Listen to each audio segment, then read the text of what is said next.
Howdy, friends. Thank you for listening to the Roundup Podcast. In this season of the podcast, you will hear breakout audio from Roundup 2024. If you have any questions related to the content, send them to sbtccollegiate@sbtexas.com. Don't forget, follow us on social media at sbtccollegiate. Now, enjoy the podcast. Okay, so it's helpful for me because, I feel like you guys have a very unique role.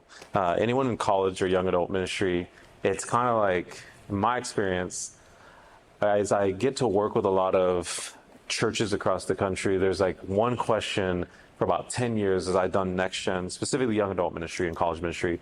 I get asked by senior pastors. There's one question that a lot of them ask, and there's a way they ask it that's very similar, and they'll say something like, oh my gosh, I just realized this up here. They'll say basically something like, Grant, do you feel like we honestly need to have a college ministry, or do you feel like we should have a young adult ministry? Because our team's kind of on the fence about should we allocate the budget towards that or the time towards that when we really want them to be a part of church, like on Sunday. If you guys kind of felt this, maybe even from your own church. And I always like to ask them, the great question, I understand it. It's a very common question. And I'll usually say, before I answer it, could I ask you a couple questions about your ministry? I was like, do you guys have a children's ministry? And they're like, yes. Do you have a middle school ministry? Yes. Do you have a high school ministry? Yes. Okay. Do you have a marriage ministry? Yes. Do you have a men's ministry, a women's ministry? And it's all the way through. It seems like you have a ministry for every stage and season of life, except for college and young adults. And maybe, I don't usually say this, but I do think there is a connection of pastors across America wondering if they should even do college and young adult ministry, and college and young adults not being really present in the church. And so then there has been a surge of young adult and college ministries launched in the last 5 years, more than I used to see 10 years ago. But then the conversation, maybe you had a conversation like this where they're like, okay, we want to do it. We're going to start it. So you're a young person. You're still here at the church. So you lead it. But it can't be, I know you know youth ministry. It's got to be above youth ministry. But don't go so much that it's like big church. It's got to be like above this, but under this. Right here in this sweet spot, because we don't want a church within a church, but we also don't want them to feel like they're just a youth ministry 2.0. And so you're like, okay, I can do that. So what do I do in this sweet spot? And they're like, that's what you tell us. You're the young person. What should we do? And so it's just such a unique time because and often some of you guys are like, also, we used to have something in there, but it fizzled out and people don't like it and some people don't want it to go. And it's got like a history too, and it's got a lot of little landmines. And so the other question I hear all the time, you guys have probably heard it most of your life too, especially now that you're in young adult or college ministry, is the question, why are young people leaving the church? I feel like so much research has been put into answering the question, why are people leaving the church? And what I want to talk about today is not why are young people leaving the church. I don't even want to ask the little bit better question, which is why are young people staying in church? Because I've got to assume that everyone here didn't go into ministry and make major sacrifices and are doing this labor and hard work just so people, cross your fingers, would stay in church. Like, we want young people that go and change the lives around them, their families and trajectory of their spiritual walk is totally different. Like, we want to raise young people that don't just keep attending church, but they like change their environments, their communities, their jobs. Like, there's a difference because they are there.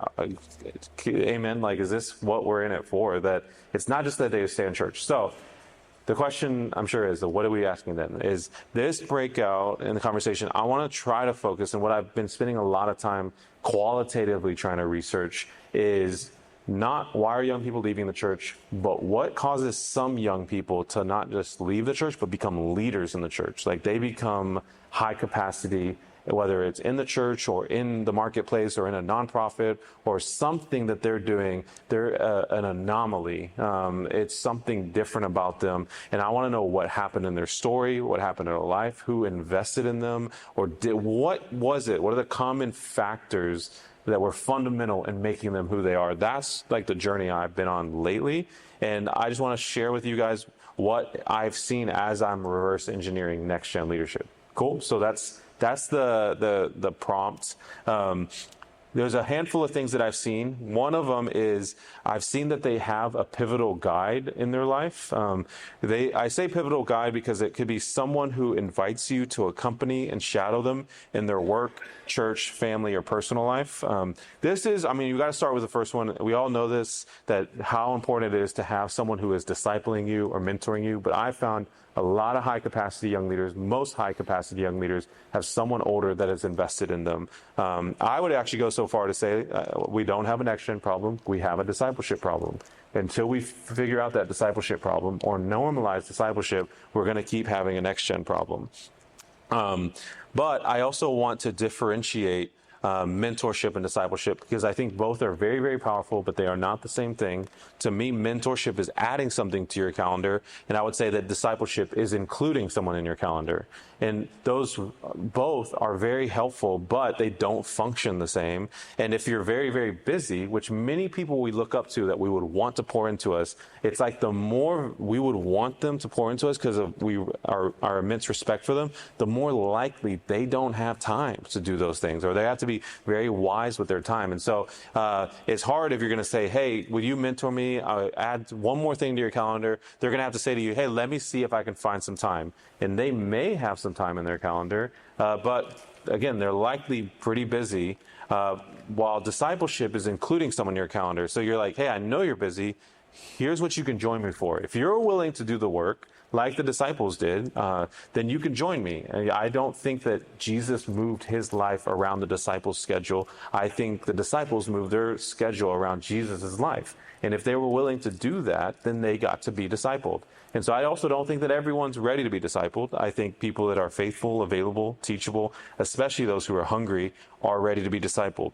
But this life-on-life discipleship we do see in Thessalonians, where Paul said, because we loved you so much, we were delighted to share with you not only the gospel of God, but our lives as well. You've probably heard the age-old phrase, discipleship is caught more than it's taught. This is what I have found to be in the lives of a lot of high-capacity young leaders. Because when you get to especially walk with someone, it's even better if you're getting discipled by someone who's doing what you want to do. Like they are already doing it and been doing it for a long time. I was very privileged to get discipled by several communicators that let me travel with them. So I got to see not just what they did on stage, but what they did before stage, what they did with their family, what made them the person that they are, the prayers they prayed, the ways they tempered their heart, just little things like praying over the room, praying, just asking themselves the right questions to purify their motives and their heart. Like these things all add up to make someone so much further, faster than they would have been and healthier than they would have been because of this. And so that's a big one I see. I also want to just point this out because I'm talking to church leaders, is I would say the mentorship is come and meet with me, discipleship is come and follow me, and most of the time as churches, we're just saying, come and listen to me. And so it's super powerful when in a world that is saturated with content, a generation that's so saturated with content that they have people that don't just say, come and listen to this, or come and watch this, or come and buy this.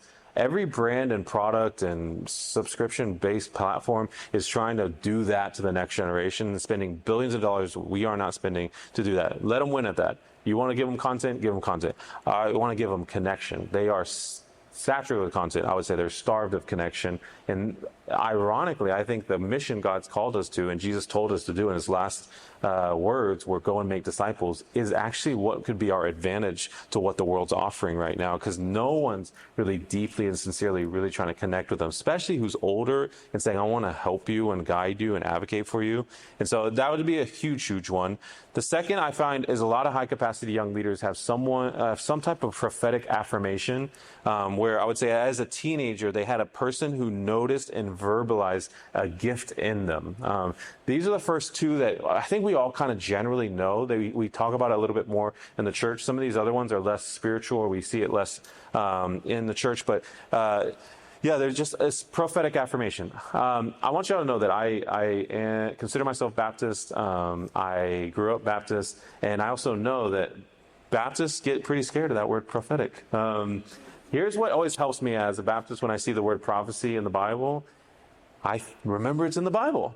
So it just helps me to know it's right there in the Bible. And because that's really hard when you make a Baptist realize, but it's in the Bible, because they like the Bible too. So it's actually in there quite a bit. And here's the safest form of prophecy, in my opinion, is just simply the four letters I see in you. You may have seen this before. Is simply the power of saying, I see this in you. Yeah, some people, again, I get that it can be a muscle that needs to be exercised, but a way that was really helpful for me, especially when you want to be spiritual and intentional with this, is there's the verse that talks about as many as the grains of sand is God's thoughts for us. Have you guys know that verse? Like God has that many thoughts about us. If someone helped me realize, like, maybe there is someone you want to start to be intentional with. Like, I want to speak life in a world where everyone's fearful of the future. So many people are, even in the church, are fearful of what the future holds for the next generation. I want to be one of the few older people, or big brothers or big sisters to these college kids, that is going to see life in them and for them. And so, God, you have thousands and millions of thoughts, as many as grains in the sand for this person. Would you give me one of those thoughts for them? Can I just have one of the thoughts? You already have these thoughts. I'm not asking to see their future. I'm just saying you have these thoughts. They're aligned with who you are. And would you give me the eyes to see and the ears to hear what are some of the thoughts about who they are? And I believe God does grant that. But also we can just be intentional people that see things in them. Do any of you guys have someone, actually, before I get into this, is some of that could be you're seeing a gifting in the person, something they're good at. It could be a character trait. It's a conviction that they live by. It could be excellence, like they have a standard they strive for, and you notice that. But how powerful is it in a fast-paced world, a non-connected world, when, like, I don't know you, but like if I afterwards, like, hey, I just want to tell you, man, like one thing I do, you look someone in the eyes, you pull them aside, even hand on the shoulder, and tell them, I see this in you, man. I've noticed this about you. And it's someone you know, especially they know you, they look up to you. That is like so powerful. It's free to do. It's cheap and easy. And I don't care what age you are. I believe you could even do that for your friends. Like that we would be people that do that often. It's a very powerful thing to do. There's any people that are movie people. I'm like a big movie person. What's the last movie you watched?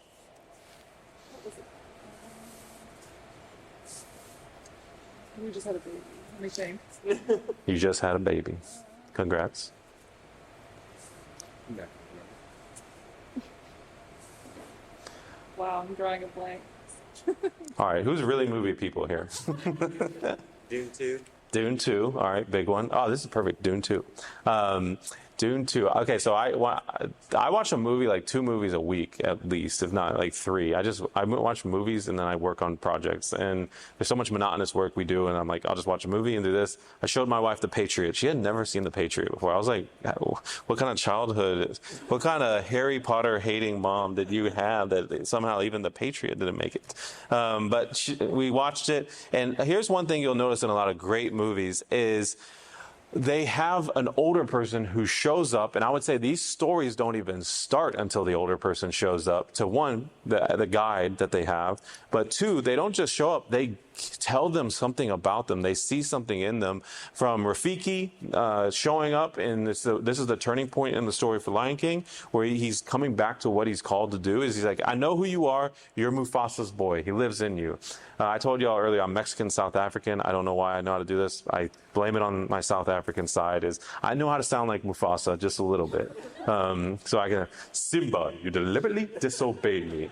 And so, everything the light touches is our kingdom. So he's that scene where he's like, remember who you are. And he's talking to, and he sees his father. And that moment, because of Rafiki saying he lives in you, he calls him back. He's like, you got to go back. Like, you've been running from this calling. You got to go back. For Gandalf, hey, you were meant to have the ring. There was a time when Frodo in the first movie, he's like, I wish I never had this ring. He's like, you were meant to have this. You can be trusted with it. Obi-Wan Kenobi, you have the Force within you. A huge one we know is Morpheus saying to Neo, you are the one. And the most popular meme almost at this point is you're a wizard, Harry, from Hagrid. These moments are really big. In Dune, too, it's the same way. It's like, you're the Galagabi, or whatever that word is, that he's like, it's a big part of movies if you really think about it. I wasn't going to show, I didn't show this to the last group. I'm going to show it to y'all because apparently some of y'all are movie people. Do you remember what you watched yet, lady? You a big movie? Yeah, it's the idea. It doesn't have that character in it. Okay. Chick flicks. There's something. Yeah, there's something called the hero's journey, Hero with 1,000 Faces.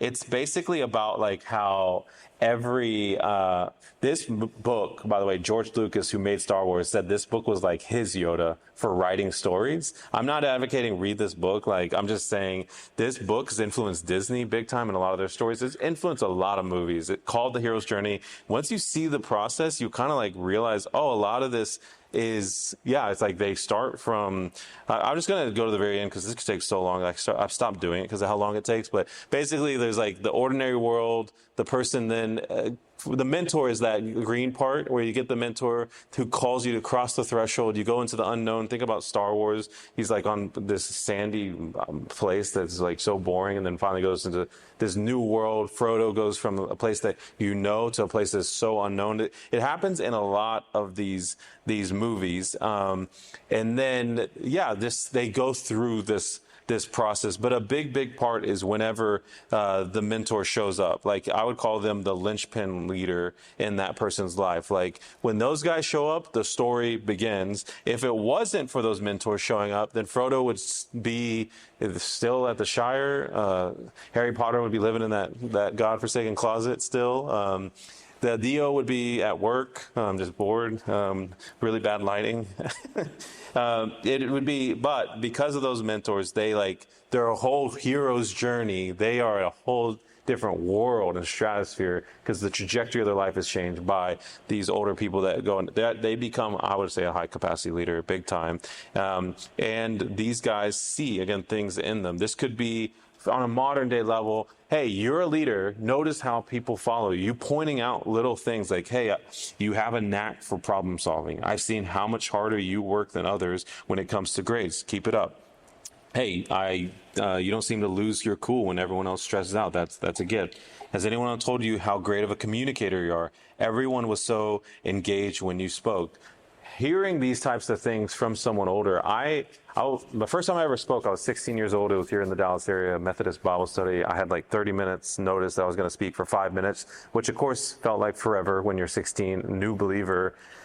And y'all, I'd love to say my message was amazing and I was a very natural speaker, but I didn't have a vocabulary and my message sucked. And it's on YouTube, even worse. Luckily, it's buried. You'll never find it. And it's very humbling to watch. But y'all, my vocabulary, I was like, y'all are dumb, man. Follow God, like for real. Like, seriously, what are you going to chase girls, you idiot? Like, follow God. How long? Are you going to just drink all day? That's so dumb. Like, it was all very strong language, very short sentences, got straight to the point. Follow God. These guys actually kind of engaged with it a little bit, but this older man came up to me and he said, this again, first message I ever preached, he said, hey, I really think you have a gift and an ability to connect with your generation. You should consider like training that gift, but you did resonate and connect with him. And I see the video, and yeah, there's a spark. There's something there he saw, and he saw in me what I didn't even see in myself. And he said, I think you should pursue seminary. I did end up going to college. I did drop out, but I did go. And this guy, I've never seen him since, and I've never knew him before. And I want to see this guy in heaven and be like, bro, you were the first person. I've never forgotten. You saw something in me at a really young age. And it is in the Bible, 1 Timothy 4:12, let no one despise you because you're young, but set the believers an example in speech, conduct, love, faith, and purity. Just 2 verses down, the next verse, it says, until I come, devote yourself to the public reading of Scripture, to teaching and to exhortation. And then it says, do not neglect the gift you have. This is so big. The next generation is so dying to find out what is my gift and what is my calling. This is like their number one mission, I believe, for a lot of young people. Again, passion and purpose is their drive. So what contribution do I get to make? So they're looking desperately for this. I believe the world is speaking into who they are and where they could be placed at most of the time, because we have abandoned doing that or normalizing that as what we do all the time for the next generation. So it says, do not neglect the gift you have, which was given to you by prophecy when the council of elders laid their hands on you. This older for a next gen verse, 2 verses down, having older people laying hands and giving them a gift and saying, don't neglect this gift. I would say it's not a next gen verse. This is the multi-generational church verse and telling us how like powerful it is, the older people have in the lives of these young people. And we do see this again by Paul. Same type of language. For this reason, I remind you, fan into fame, again, the gift that you have from God, which is through the laying on of my hands. So this idea of like, you have a gift, fan it into flame, do not neglect it. As an older person, they identified or spoke into it. The third one I would call is a lot of high capacity young leaders have robust exposure. Real quick, I want to say, okay, this is supposed to end at 12, you said. I wish I said this at the beginning. I'm not going to do Q&A in the sense of like, I'm going to stop and do Q&A. You have to raise your hand, and then we'll just do Q&A. So does anyone have any questions? Totally okay if not. Just know you could literally, let's at any point do Q&A. I really would like to do it. Unless you raise your hand, I'll assume, okay, let's just keep going. But I want to do dialogue as well. But the robust exposure is an organization or community with a great culture and high standards. A question I would ask you is, did you ever have a season where you joined an environment or culture that significantly raised your standards and level of excellence? We're in Texas right now. I'm in Tennessee now, but there's an organization. One slide. Yeah, can I go back? There's an organization that I think of in Texas that really has high standards. If you work there, it can impact like kind of how you see the world. It's called Pine Cove. I think if you work at Pine Cove, that place is the Christian military for young adults. And it's just, literally, you know what the number one slogan at Pine Cove is? It's not about you.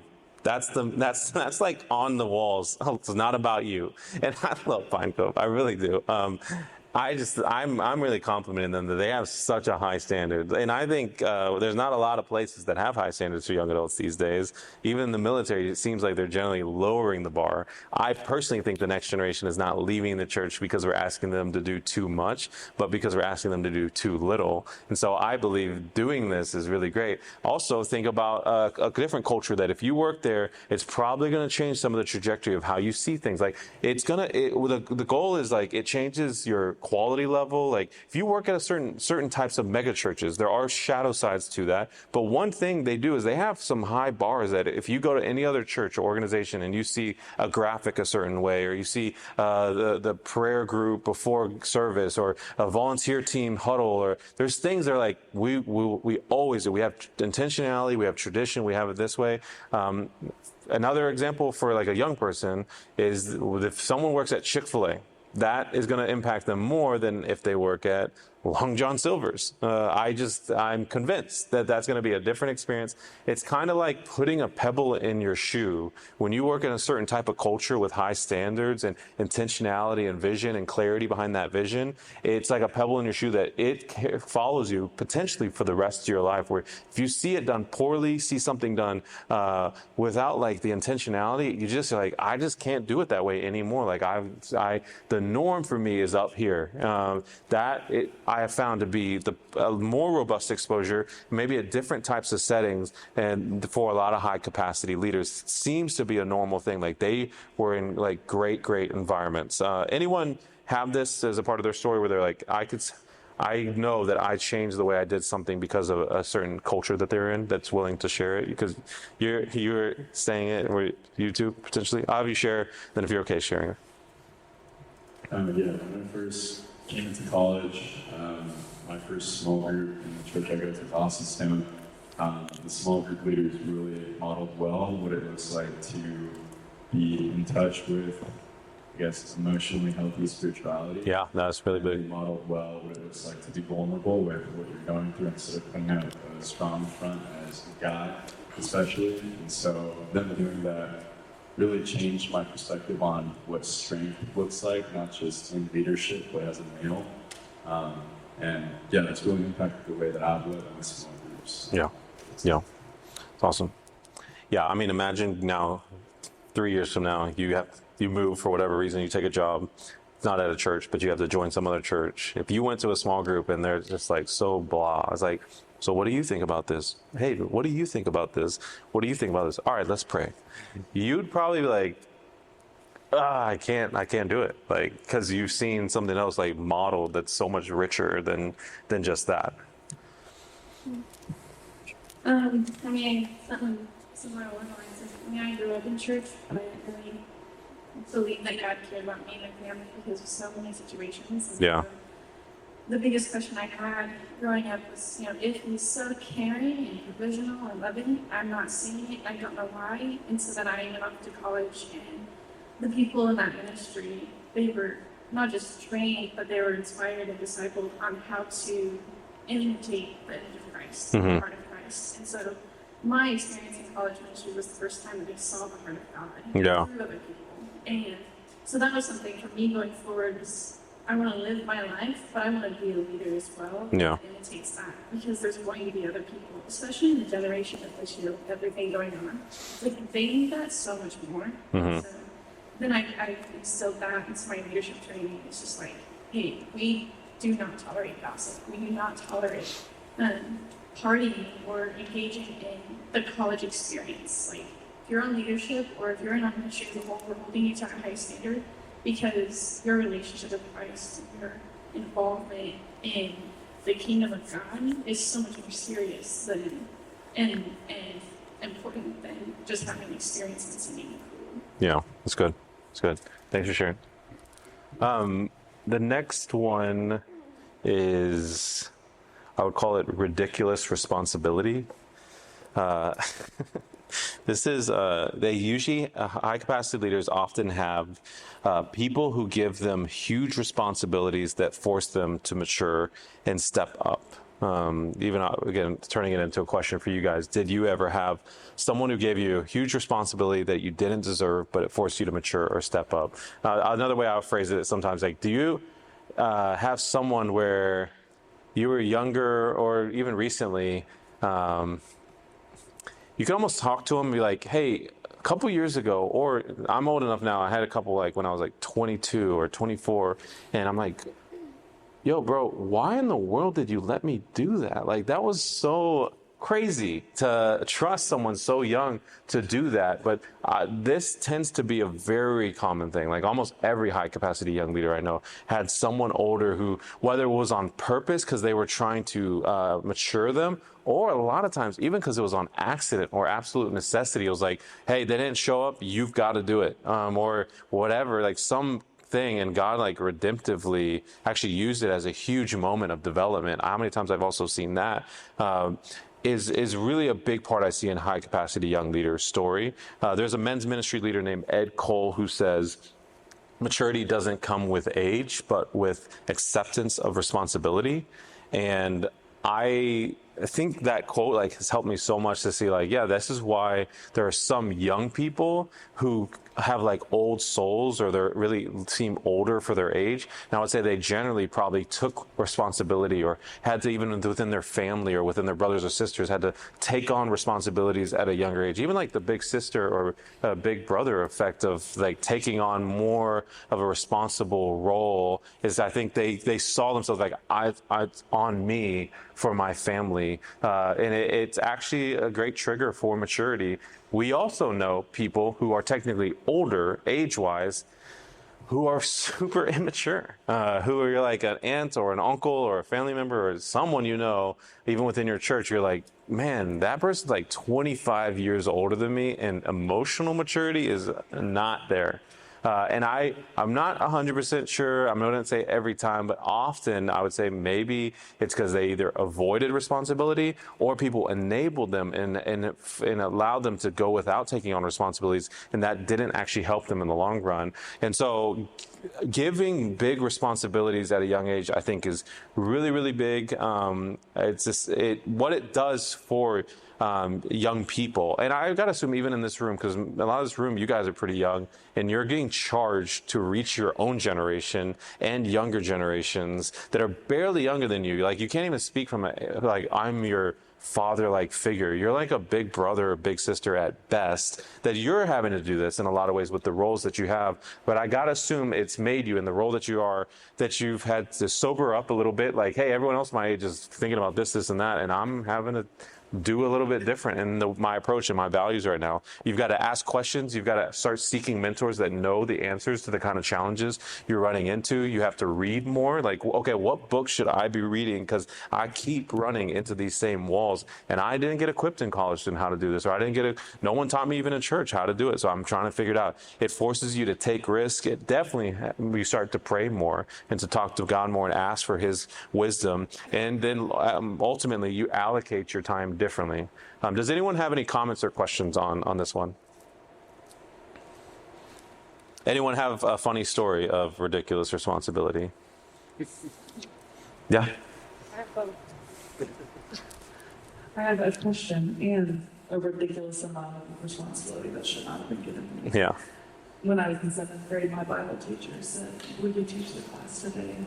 And I had a whole day to prepare, and it was, what's funny is I actually had a classmate text me maybe a year ago, be like, "I was just letting you know I was thinking about that day. You talked That's about cool. Jesus and the walking in the water." Anyway, my question is, have you ever seen responsibility be given and have an adverse effect that made, or like, it stunted maturity almost, like I'm never going to do that again? Do you have an example? Because I bet it's got to do that sometimes. So I'm almost like, yeah, where's the line where that is? Yeah. Yeah. Well, one that's coming to mind right now, it's an oldest child of 5. And she's been given a lot of responsibilities, the oldest child. Yeah, that's good. Yeah. Sick, Yeah, that's good. And there is this underlying bitterness of Yeah. the child that was taken, and I'm never having kids again. Yeah. And then the other thing that's coming to mind too is the children of pastors that, were forced to do all the things in church, and then they, walk away from, and like you said, it's this delicate dance that Yeah, that's good. nobody knows where to. Those are such good examples, though, and real ones, and like huge amount of people that what the kids are just having to sign up for. There is a reason why a lot of them grow up like not liking church, and why so many pastors have to be so much more intentional. Like, how do I make this not push my kids away, but then get everyone else closer to God? So those are great examples. I gotta assume, and I want to hear what you were going to say too, is I've never been asked that. I've also only shared this a couple times, so y'all's feedback is really helpful on this. But I've got to assume the big difference is the person's letting you fail forward and catching all the like. It's a safe pioneerism, if you will. While especially with the kids, I got a niece that I'm concerned about how much she lost her mom recently, and how much I could tell how much pressure she feels to like do that. And if we don't jump in more, that's gonna have a huge impact for her because she's 6. And how do you like speak, hey, it's good that you are taking some responsibilities and this is going to grow you, but also you can have fun too, and you can be a kid, and I got this too. And that's really, really great feedback. What were you thinking, man? Yeah, it's just kind of combining 3 and 4. I'm currently in the Army, 8 years in, currently reservist, and so when I got to my first platoon, I'm 22 years old and in charge of $100 million worth of equipment, and that's my responsibility. What is that? That's $100 million. So I was in an engineer company, and so we had just all the highway construction equipment. The Army has that, and I was in charge of all those maintenance, ordering new parts, making sure they didn't go down, all that kind of stuff, and also soldiers. And so that caused me to mature extremely quickly. And I had other lieutenants who were in other companies that same deal. I had a very involved commander who allowed freedom to make decisions, good or bad. Yeah. But was a safety net. Would have my back, ensured that any failure wasn't a astronomical failure. Yeah. And I had other lieutenants who everybody's hands off. And so when they did fail, they got absolutely burned and ended up hating being in the military without a sense of feedback. So I know that's not church world, but I think that's great. It translates very well in that, a lot of responsibility causes you to mature really quickly. But if there is no safety net, if there is no care, if there's no involvement from someone who can be there if or when there's a failure, then people are just going to tap out. Yeah. Seriously, both of y'all's feedback, y'all too, and that's so true and helpful. And I want to add some content around that, because that safety net, that person that's walking with you, I want to go to the next one because I think it will cover that inadvertently, but I think I'm gonna write a book on this, and I'm always looking for push back as much as possible, because I don't want to sign people you're going to Africa for a year and no ifs, ands, and buts, and it signs up for what could actually more church hurt or just heavy. I want things to be hard. I don't want them to be heavy. And I think that you can kind of tell when this is heavy, this is crushing. This is not a light burden or easy yoke. They're not doing, because I think it all comes down to, are you doing it with Jesus or are you doing it in your own strength? And so the language of safety net, what you said, is really strong too. And just to be clear, you were saying that some of those lieutenants, I believe was the language used, they didn't have that type of advocate. So they had the same challenges of, I'm pushing you into the deep end, but if you mess up, you're on your own, and I'm not going to cover you. So here's what I would say. Another big one is they have a slingshot moment. This is really when I see young leaders, it's ridiculous what you're getting to do and what you've built in your 20s. They almost always have some type of slingshot moment like this. And it's someone who encourages you to take your vision to the next level and then puts their neck on the line for your lack of experience or resources so you can accomplish that major initiative. So it sounds like this guy might be similar, where that helped you is did anyone ever encourage you to take your vision to the next level and put their neck on the line for you and your lack of experiences? For example, it would be this is not just seeing I see in you, this is saying, this is after a person or a kid or a young adult they at an earlier age had someone see something in them, then they responded to that. They have traction in that. And years later, someone else sees something in them and says, hey, I've seen now you moving and you got a momentum here, but why don't you go and do this? And that person who's pretty clear now on their calling and their vision and got traction is I'd love to do that. Who wouldn't want to do that? Of course I want to do that. But the only problem is I don't have the money to do that. I don't have the credibility to do something at that level. I don't have the connections. I don't even know who to talk to that could help me do that, or where could I get the training, or who's even in the same lanes to make something like that happen. I just don't know who to talk to. People don't see me as the kind of person that I think they'd show up if I did that. Or I don't have the finances and money to pull something like that off. And the older person does something that's like massive where they say, don't even worry about that. I've got that. Whatever it is, whether it's a financial issue or it's connections, I'll get you connected. And usually it's actually not that hard for the older person. Like, if that's what you're worried about, I can cover that, but I can't do what you're got a favor in and an authority in and a grace in. So you do this. Let me cover some of those weak spots and some of those blind spots. And it's a huge slingshot moment that like pushes them into a whole different trajectory. They get so much further faster, and they become almost like an anomaly or unicorn where you're like, how in the world did you get here? It's some type of huge advocate that covered their bases. I have at least 4 people that have done that. So, and I'll share a quick story. I didn't share this with the last one. When I was 24, I was doing a lot of unity work here in Dallas, getting like hundreds of young pastors and young leaders across the city together. But I just didn't have any money at all. And I had one older man who kind of had been really good at fundraising, trained me a little bit in how to do fundraising. But when you're young, it's hard to fundraise because you don't have these friends that have a lot of money. And so I had an older nonprofit leader that really believed in what we were doing. And I just started getting desperate because I had some friends that were like, I love doing this ministry, but I got to get a job in the next 2 months. And I can't do this unless like this becomes at least a part-time job.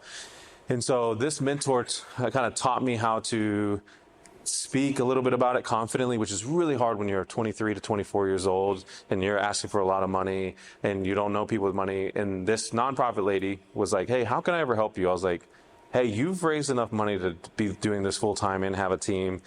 It's crazy that I was like, is there any donors you'd connect me to? When you usually don't want to connect other nonprofit leaders to your donors. And this lady was so awesome that she did and went to the meeting with me. And I met this guy who he owned like 25 to 40 Sonics in the Texas and the South, and the dude legit looked like Santa Claus.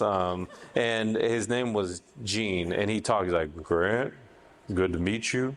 And he's like, here's my vision. I've got the leader with me who's like, I think this young guy who had the credibility, she had the credibility, and she had the connections. I did not have that. Got me we met at a Cafe de Brazil, and at the end of hearing my heart and my vision, I bet I could have been way more prepared. This guy says, all right, so how much money do you need to make this happen? And the guy who mentored me before, he's like, whenever someone asks you, what do you need? You don't just say, well, if we could just get this, we could make it. Say everything, like ask for the whole thing. And it's like going to be the scariest thing ever, but you just got to do it. And I felt it in that moment. I said, man, if I could just get $10,000, I could easily, I was like, I'd be rich and I'm getting 0. So I'm getting 10. I could live off 1,000 a year, maybe $800. It would have been a lot of money for me at that time when you get nothing. And, but this guy said, ask for all of it. So I was like, I need like $200,000 to make this happen, which is so funny. At 23, I asked for that. I had never raised any money in my entire life, but this guy challenged me to do it. I had the credibility and the connection, the lady there with me. This guy's like, that is a lot of money. You're a pretty young guy. Here's what I'll do. I can't do that. I'll do half of that. And he donated $100,000 to a 23-year-old kid. And I hired all my friends for like $20K. And we were like, it really was a game changer. I'm joking about like, but it was huge. I'm not here without that guy. And then I had another older person who said, I'll introduce you to someone. I'll sit there with you and help you. And this was legit the next week. It was crazy. She said, well, okay, what do you need? Is a really sweet lady named Margie. And what do you need? And I said, I need $200,000. I thought this would be a great effect because $200,000. And I said, but someone gave $100,000. So it's like, okay, so only half of that. Now it was a big number. It's a smaller number. And she's like, I can do that. I'll cover the other half. And she gave $100,000 the other. And again, I didn't know a lot of I wish I knew more of these people because everyone's always like, introduce us to your friends. I'm like, I'm so thankful, God. These people, one, gave connections. They gave me credibility because like I became the story and the heart, and they got to see God's hand on me, but they had the credibility and the trust and the relationship and the connection with those people.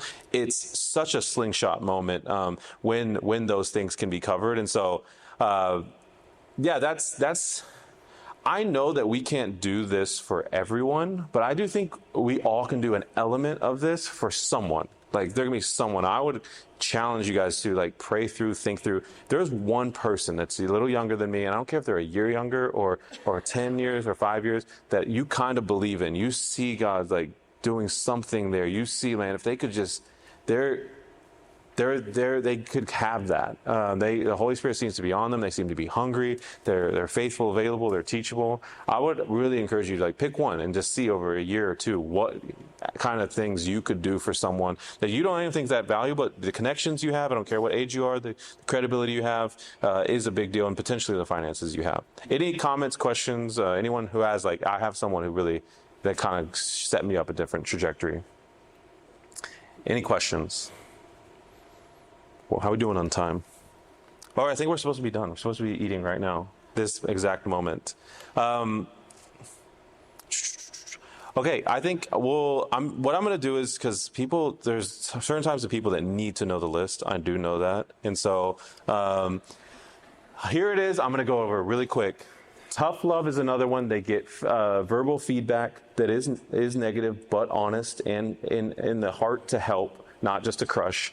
I've noticed that's a big one where they change the trajectory of something they do or how they carry themselves. It's a huge deal that kind of took them to the next level because they had someone who was willing to be honest with them, who really, really cared for them. It's got to be relational. It's got to be, can't be, because that's the one that some people when they're older are like, I'll definitely do that one. I do that one for people all the time. It's like, okay, but you don't actually like do relational with it. You gotta like, I love you so much. I want to help you. I'm here with you. I'm here even if you don't grow in this area, but I'm just telling you, if you could get this right, it would help you so much. And it's tough love, tough feedback. Timely connections is really huge because many of our monumental like jobs that we've ever gotten often studies have shown 64% of our jobs generally come from acquaintances, not from close friends, because most of your close friends know about all the same type of opportunities you do. So it's usually these outer circles, and older people have way more connections and have lived in different cities, gone to different churches, worked in different jobs. They just have more expanded networks than especially a college kid. That's why the scariest question for a college kid is, what are you going to do after this? They don't have connections to where could the job be, but older people have just more. Not that they have the answer, but they do have more. And to have someone older is like, oh, it was my mom's friend who heard I need this and got me an opportunity to intern here. And that could legit potentially change the next 30 years of someone's life because of that timely connection. It's a very, very powerful thing. The last two, I would say, especially to parents, and whether you are a parent or you're going to be a parent, I'm just telling you, these two are different than the rest because they are, when I started taking notice, when I saw high capacity young leaders that had a frequency of saying certain things that when they would credit their parents for who they became and where they are in life, because that's not always the case. But when it was their parents, I was like, a lot of them say the same thing. These two things that I've seen when it comes to their parents, it really mattered to them, these high capacity young leaders, that their parents would frequently ask for forgiveness, which meant that they, I think why this is powerful is because there's a lot of older generations that would not even acknowledge they were wrong, let alone apologize. And actually, even for us as young people, making the distinction of apologizing for something and asking for forgiveness is different. One's not bad and one's right. It's just one is more powerful because it only takes one party to apologize. I'm sorry. I hope you do with it with what you may, but I'm sorry. I apologize. But if you say, will you forgive me? You're kind of putting then the power after. I'm sorry, will you forgive me? You're putting the power in their hands. Well, yeah. One of the reasons I feel like go ahead. One is I was raised in a household where one of my parents was very volatile with his words. He wasn't abusive, but anyways, never asked for forgiveness. Yeah. As early as I can remember, I grew up thinking it was me. Something's wrong. Yeah. And so then as an adult, I had to work through all of the, I'm not good enough, I'm not, and thinking that my Heavenly Father's angry and cold and yeah. And viewing the world around me as, I'm going to make everybody mad, and there's, Yeah. So when a parent acknowledges that, it not only says to the child, that was not on you, and it builds back up whatever mistake caused the parent to be angry. But Yeah. No, thank you for sharing it. And I think also for my story, my dad, he really is a good guy. I just haven't seen him own when he's wrong. He usually, like, I think he knows, we know, he just won't say it. And we just kind of move on. He's like, he'll be like, maybe just stop talking about it and move on. And he's a funny guy. But it's even the fact that people, men especially, seem like they wouldn't ask for directions. I don't know what it was in the ethos. I'm like, I don't even know how to get anywhere without directions. Please show me directions. Just a different time and different way. But I think a big one too is when you go to church and you're young, you see your parents often, at least I did, especially my mom, change into a whole, I would say, into a new creation. The old stone flesh was turned into a heart of flesh. It's just like she changed so much. And there's a temptation, even I do, and we do feel when we go to church, if you could just be a Christian and happy for like an hour and a half, how's life? Even if life's good, not hard, we say good. And so you kind of start to learn how to kind of be fake among Christians. And so when you see, oh, mom and dad, they're like, this is real because no one's watching. This isn't for show. They feel the Holy Spirit's conviction. Then to actually come down to my level and ask me as someone younger for forgiveness, it's a very powerful thing. It shows, I think, a lifestyle Christianity, not just Sunday-centric Christianity. And then gospel inconvenience, I would say that is parents who inconvenience themselves for a long period of time for the sake of others, especially when others weren't looking. Really big whenever, they see young leader, they see their parents like serving, and it's not just on a Sunday. It's just lifestyle Christianity. As I keep coming back, both of those I believe are signs of lifestyle Christianity.